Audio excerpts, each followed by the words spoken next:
So I have a Whirlpool uh, stove oven. The keypad is not working. As you can see here, if you press some numbers, there is no response. The only response is this clock here, but that's all it does.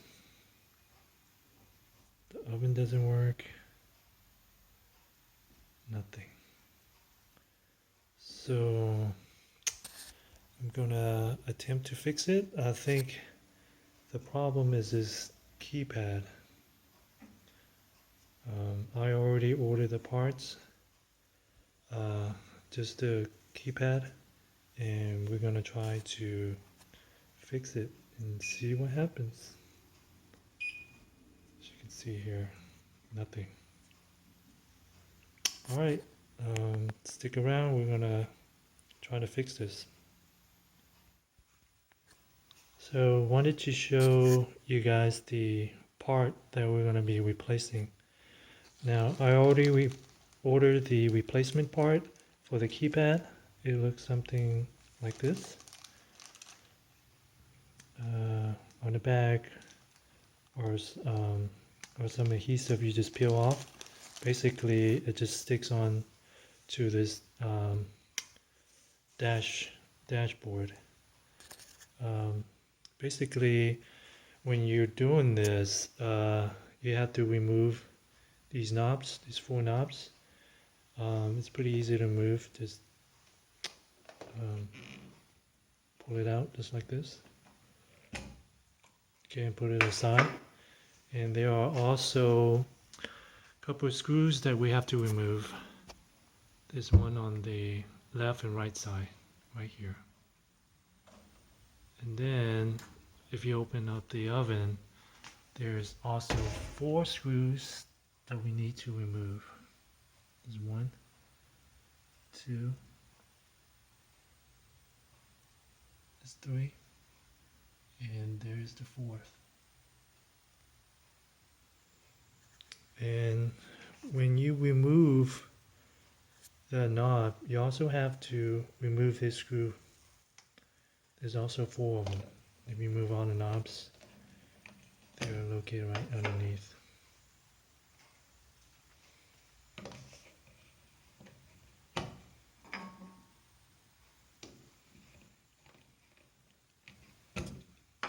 That's it. So in total, there are 10 screws that we need to remove to fix this part. So to get started, be sure to turn off the electrical power and also the gas. I already did that, and also went ahead and removed the 10 screws. And this is the last one we have here. I want to show you. It's going to drop down, so you want to at least push your body against it so it won't just fall off. So here are the 10 screws. Don't forget there's total 10 of them. There's a left and a right side, and then the ones under the knob. And then basically when you remove this,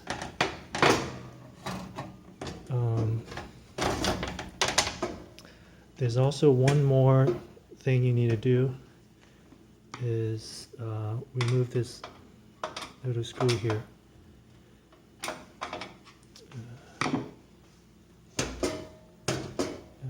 See if we can get a handle of it. And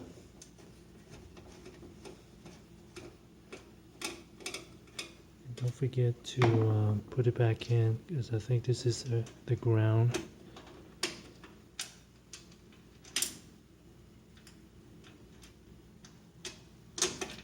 Okay, there it is. So basically all you have to do is just remove the ribbon. The ribbons are over here.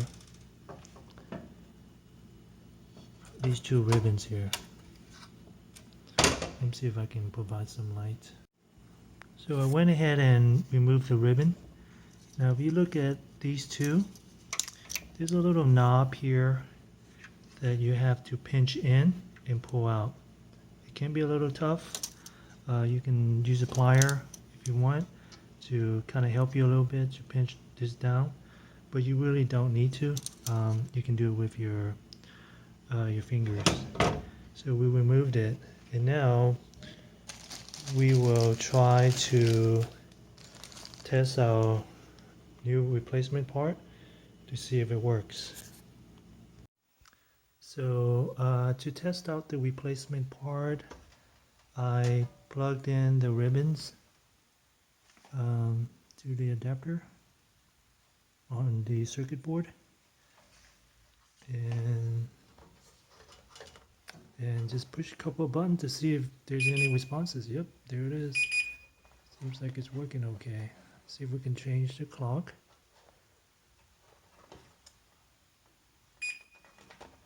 Okay, let's see. Just push any button. Yep. So this just to demonstrate that this keypad works, and we're ready to proceed. Basically, just remove this old keypad here. It's basically a stick-on, as you can see here. Just peel this off and put the new one back in the same way it comes out, and that's basically it. It's very simple. Yeah, so we're back. I just removed the replacement part, and right now we're ready to remove the existing keypad. As you can see, I already started peeling it off. It's just stick on. Yeah, all you have to do is just gently peel it off. Okay, I want to show you how it's done, and that's it. This is the old part, and that's the replacement part.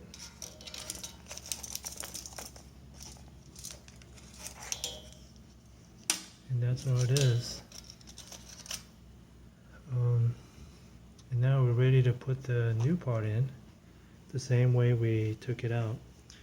Now, next thing I would probably want to do is clean out this surface where the new replacement part is going on.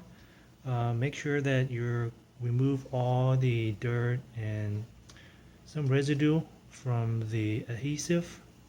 Clean it real good, because you don't want the new part to stick on it and create a bubble. So what I would do is I'll clean this up really well before I put the new replacement part on it.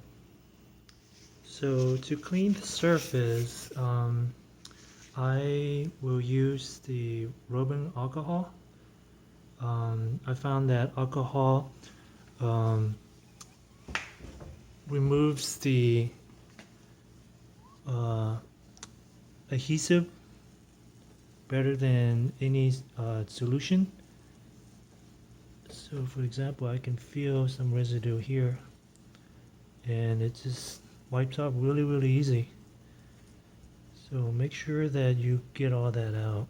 So after you install the ribbon, you're ready to remove the adhesive. This little piece on the back of the keypad. Just peel that off and then stick onto the surface. Okay, you want to spend some time over here just to line up the grooves. Okay, so I'm going to do that now. Okay, I just turned on the power after installing this keypad. Again, just make sure you line up with this recess here. So after the power comes on, you'll see this blinking light. I want to change the time. Just push the clock. If it's responding. Let's see what time it is right now. It's about 3:47.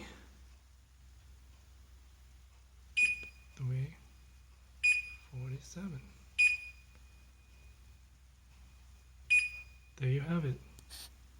Now you're ready to put everything back together the same way you removed it. Yep. And again, don't forget to put screw the ground wire back on. Okay. So right now we're installing the final sets of the screws underneath. So there's that first one. Second is the third, right there. And this is the last one over here. And this is the last two screws. I already screw in on the other side, the left side. We just need to do the right side now. Just screw that in and just put all the knobs back on.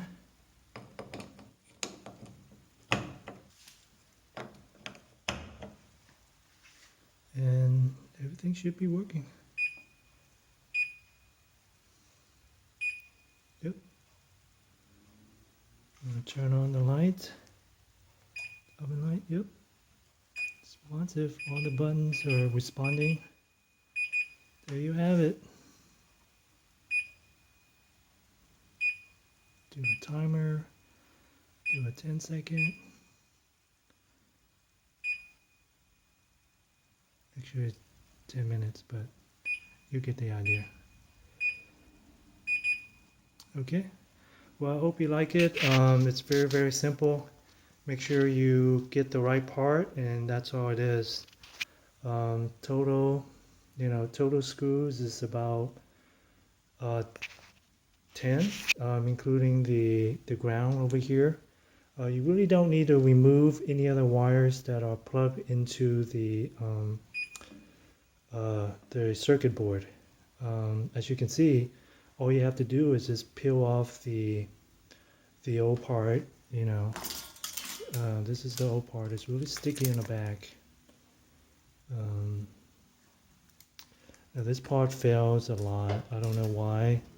We need to somehow improve it because I hardly use it, but I still have to replace it. But anyway, that's how you do it. It's really, really simple.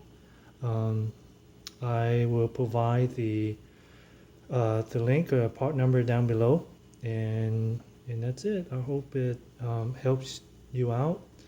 If you like it, give me a thumbs up and subscribe. I also have other home fixes and other useful repair tips. Alright, thanks guys.